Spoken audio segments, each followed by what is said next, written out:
आप देख रहे हैं अनहोनी। अनहोनी में आज की कहानी हमारे साथ शेयर की है रवि जी ने। तो चलिए बढ़ते हैं आज की इस कहानी की ओर। तब घड़ी में रात के 8:30 बज रहे थे जब हम सारे दोस्त हमेशा की तरह लोहार मोहन काका के घर में कहानी सुनने गए हुए थे। मोहन काका हमारे गांव के इकलौते लोहार हैं। गांव में लोहा लक्कड़ या कोई भी काम हो तो यही करते हैं। मोहन काका की कहानियाँ इतनी मज़ेदार होती हैं कि हम सारे दोस्त कई कई घंटे उनके घर पर कहानियाँ सुनते रहते थे। उस रात भी मोहन काका ने कहानी बताना शुरू किया। अभी मोहन काका बोलने ही वाले थे कि मेरे एक दोस्त श्याम ने कहा, अरे काका, आपने कभी भूत या चुड़ैल देखा है क्या?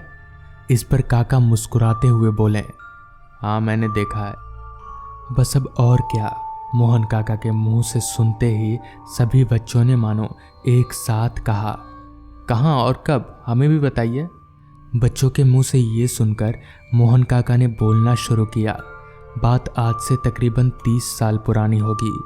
तब मैं जवान हुआ करता था। बदन में एक अलग ही शक्ति थी।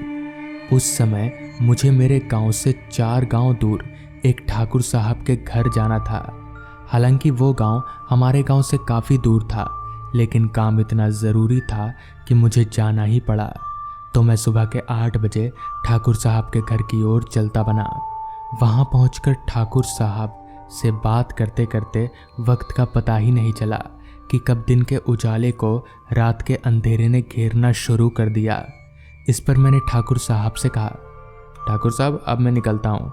इस पर ठाकुर साहब ने कहा, मोहन शाम हो गई है और तुझे घर पहुँचते पहुँचते काफ़ी रात हो जाएगी। तू एक काम कर, आज रात यहीं रुक जा, सुबह चले जाना। और रात के वक्त तो वो रास्ता भी कुछ ठीक नहीं है ना। ठाकुर साहब की बात खत्म होते ही मैंने हंसते हुए ठाकुर साहब से कहा, ठाकुर साहब मैं कहाँ डरता हूँ, मैं आराम से घर चला जाऊँगा। इतना बोलकर मैं ठाकुर साहब के घर से निकलकर अपने घर की ओर चलता बना। कुछ देर चलने के बाद रात के काले अंधकार ने माहौल को पूरी तरह से ढक लिया। अब रात काफ़ी हो चुकी थी। इस रास्ते पर जिस पर मैं अभी आगे बढ़ रहा था, उस पर कोई इंसान तो दूर, एक जानवर तलक भी नज़र नहीं आ रहा था। माहौल को इतना सन्नाटे में पाकर काफ़ी तेज़ी से रास्ते पर आगे बढ़े जा रहा था मैं। चांद की हल्की रोशनी में पूरा रास्ता धुंधला धुंधला सा मालूम पड़ रहा था। अभी मैं आगे बढ़ ही रहा था कि तभी मुझे किसी और के भी कदमों की आवाज़ महसूस हुई। मेरे आगे तो कोई नहीं था, इसका मतलब साफ था कि कोई मेरा पीछा कर रहा है। तो मैं झट से पीछे पलटा तो पाया कि एक काली सी परछाई जो कि किसी औरत की थी, वो मेरे पीछे पीछे आ रही थी। एक पल के लिए मैं चिंता में पड़ गया, मगर फिर मैंने सोचा शायद यही कि कोई औरत होगी जो मेरे तरह से कहीं जा रही होगी। ये सोचकर मैं कुछ देर वहाँ पर खड़ा हो गया कि पहले उस औरत को जाने देता हूँ। मगर जैसे ही मैं रुका तो वो औरत की काली परछाई भी एकदम से वहीं पर रुक गई। मेरी चिंता अब और भी बढ़ गई कि मेरे रुकने पर वो औरत रुकी क्यों, ये मुझे समझ नहीं आ रहा था। खैर, मैंने वापस से आगे बढ़ना शुरू किया तो मेरी देखा देखी उस औरत ने भी चलना शुरू कर दिया। अब मुझे पक्का यकीन हो गया था कि ज़रूर दाल में कुछ काला है।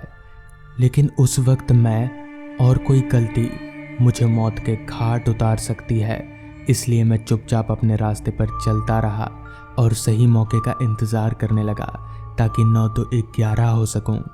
मैं अभी भी मेरे साथ साथ चलने की आवाज़ को महसूस कर पा रहा था। तभी मैंने चलते चलते कहा, आप मेरा पीछा क्यों कर रहे हैं? मगर इस पर पीछे से कोई जवाब नहीं आया और ना ही चलने की आवाज़ आनी बंद हुई। इस पर जब मैंने एक और बार पीछे पलटकर दोबारा देखा तो मैं एकदम से हैरान हो गया, क्योंकि अब वो औरत चलकर नहीं बल्कि हवा में उड़कर मेरा पीछा कर रही थी। ये देखकर डर के मारे मेरे हाथ पैर फूलने लगे और मुझे समझ आ गया कि वो कोई औरत नहीं बल्कि चुड़ैल है। अभी मैं दौड़कर भागने ही वाला था कि तभी उस चुड़ैल ने मेरा गला पकड़ लिया। मेरा गला पकड़ते ही ना जाने क्यों मेरा गला एक झटके से छोड़ दिया, क्योंकि मेरे गले में भगवान का लॉकेट था जिसके बाद मैं भागता हुआ वापस ठाकुर साहब के घर चला गया। तो दोस्तों, ये थी आज की कहानी।